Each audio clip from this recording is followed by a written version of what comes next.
I was back and forth in Virginia trying to get him out on bail, and in the process of that, the feds picked the case up.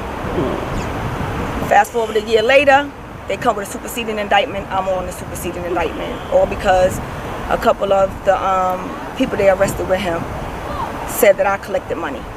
That's the only thing they had me for, was collecting money. I went to trial, was found guilty, and they hauled me off to the federal prison. But let me back up a little bit. I was in college, raising my daughter. At the time, she was 4. And I'm raising my daughter. I'm living my life. He's locked up. I'm going back and forth to visit him and still maintaining, going to college. I even started working in the medical field because I love taking care of people. And when the superseding indictment came, he kind of told me, like, they came out with a superseding indictment. I'm hearing that your name is on it. Okay, well, they could come for me. I didn't do anything wrong. They could come for me. So I'm on my way to school. I dropped my daughter off at the young lady that son goes to the same school my daughter goes to, and I see a car, and it kind of like, it was like a spirit that told me that they didn't belong here. So I go to school, 8 o'clock. I had an 8 o'clock class, chemistry. I'll never forget. And I get out my car. And as I'm getting out my car, getting my book bag out the car, they pull up on me. The same ones that I saw. It was like God telling me that that's them. And so when they jumped out on me with the guns and all that, this is in New York. This is not even in Virginia. So they sent the arrest warrant to New York to come get me. They jump out on me. They say, you know, put your hands up, da da da da. Is your name Nerika Jenkins? I said, well, y'all already know that. They put me in a car. They asking me questions and all this. I'm not answering no questions. And I go to New York. I go to court in New York. And the judge didn't understand why I was even there. If Virginia wanted me, why did Virginia come get me? Why did they use their task force to come get me? A couple of months later, I had to go down to Virginia to get arraigned again. So I went down to Virginia and got arraigned again. And I was out on bail. My grandmother put her property up. Because keep in mind, I'm still young. All I was doing was spending money. I ain't know nothing about investing. You know, so my grandmother put her property up in Best Eye, and I was home. I came home. I finished college in June 1st of 97. My birthday was June 2nd. Okay. July 19th, I went to trial, and July 22nd, I was found guilty. And so in the midst of all of that, I never got a chance to plan for my child. Now she's 5, 2 weeks from turning 6. Her birthday is July 29th, so I never had time to really plan what to do with my child if something like this happened, because I just knew I was coming home. So now I'm in jail, waiting to get sentenced. In October 27th of 97, I was sentenced. I was sentenced to 19 years, 2 months, and sent back to the county to wait for the feds to do whatever they had to do to get my paperwork ready. And I wound up going to Danbury, Connecticut, where I spent 7.5 years. While I was in Danbury, I was cutting up. Cutting up because, you know, I was angry. Of course. I was angry because I was there. I left my daughter. You know, they didn't give a damn about my child, or me for that matter, or the families that they was going to impact from me being in prison. So I acted up. I cut up. My mother was my shero. She came to every visit. I had visits from Thursday to Sunday. My mother was there every weekend. She didn't miss a weekend, not unless I told her don't come. Even while I was in my orange, my mother came. And she just couldn't understand what was going on with me. I knew what was going on with me. You know, I'm going to do this big, and I'm going to do it the way I want to do it. In spite of me having my daughter out there, in spite of what was going on out in the free world and how my daughter's, you know, reacting to this situation.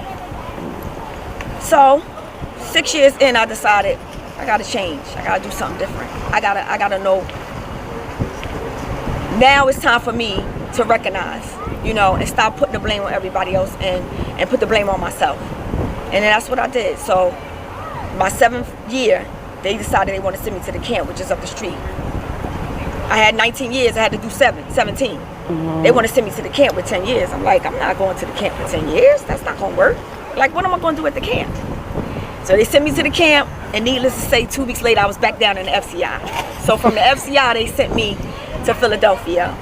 Philadelphia, the FDC, they have a work cadre program for women where, you know, the women would go out and do stuff with the warden, like drive the warden if he had appointments and stuff like that. Okay. That was the job that they gave to the women that was in the work cadre program. So while I was there, I cut up there too, because I didn't want to be there. It was a closed-in facility. It was not like the prison, you know, where it was like a campus. You know, I could go outside and get some fresh air. No, we inside of a building, and we on like a rec deck.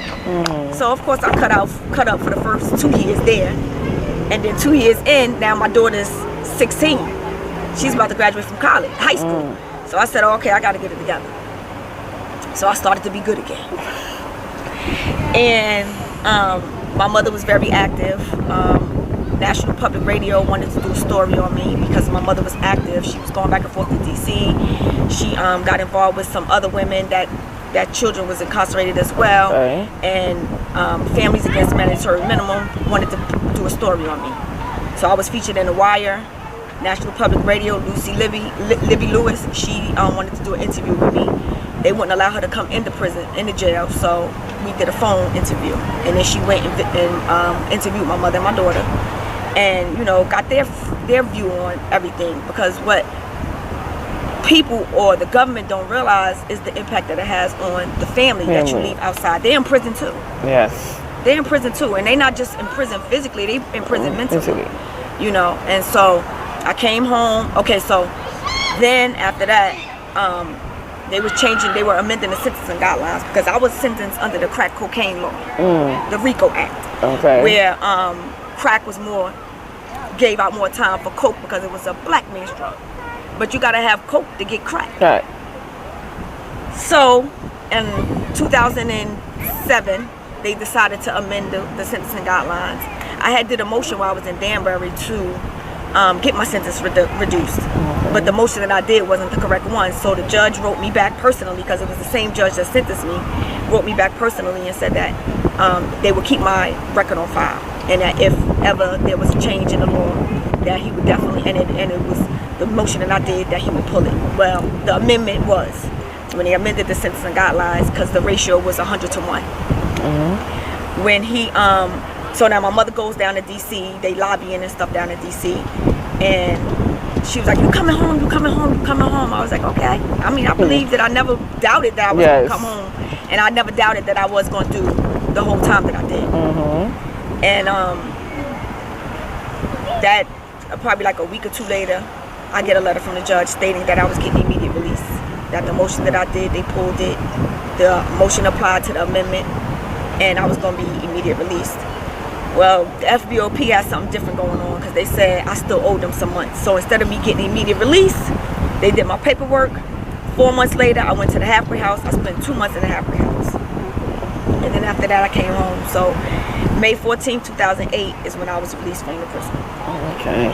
And while I was in prison, you know, through my, you know, drama, I decided to take up all, because I'm not a dumb child, you know. I took advantage. Like I said, I graduated from community college trying to go to become a nurse, you know, go to a 4-year college to become a nurse.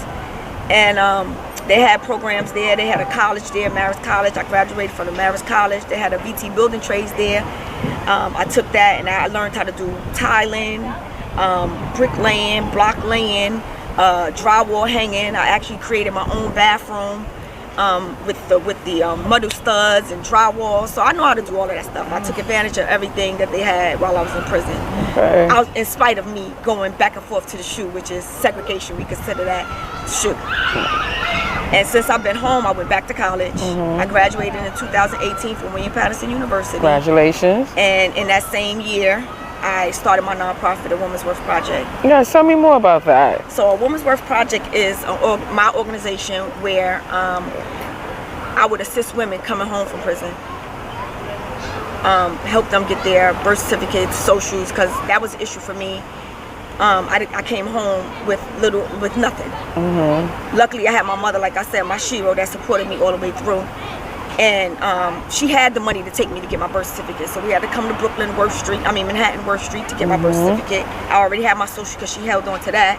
And, you know, I was able to move forward. But for the women that come home that don't have nobody, you know, that families abandon them or, you know, just left. don't care, just left. You know, I want to be able to help them with that. And then the mental health part is, you know, like I said, my mother raised me, my father didn't. And my father was there, but wasn't there. Like when I would go to my father's mother house, like I said, my grandmothers, both of them was active in my life. My father, you know, probably didn't know how to give love. And he grew up around love, but he was a drug user. He was a drug user, you know, and that's where he showed love at, with the drugs, you know. And so I never got the love from my father. And I felt like, you know, that's what caused my trauma. You know, what people fail to realize is you don't have to experience violence to have trauma. Yes. It could be mental. So mine was mental. My trauma was mental. Yes. And that's where mental health comes into play, because had I had the love of my father, had I knew the profile of a man, I might have not made the decisions I made where it came to men. I might have not dealt with my daughter's father. But I thank God because I have my daughter. Mental health to me is very important. So, mentally, you Okay, don't mental have health. to. Okay. Yes. So mentally, you don't have to. I mean, physically, you don't always have to face trauma. Physically, it's mental. And so for me, it was mental. You know, my decision making where men were concerned, maybe I would have made different